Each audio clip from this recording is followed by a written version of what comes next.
Welcome to the Slop Temple. We pray this video helps.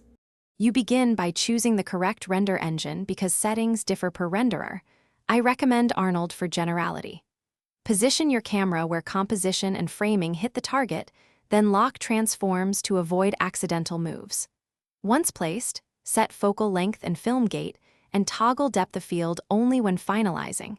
Keep motion blur off for quick test renders. Make sure scene scale is accurate and lights are roughly placed, so initial frame renders give useful exposure and material feedback.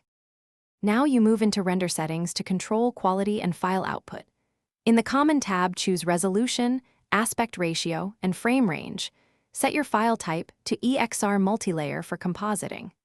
On the Arnold tab, raise camera, samples to 4 to 6 for starters and balance, diffuse /specular/SSS samples to reduce noise where needed. Once done, add AOVs like diffuse, specular, Z-depth, and object ID so you can grade and repair in comp. Make sure denoising is configured per pass if required.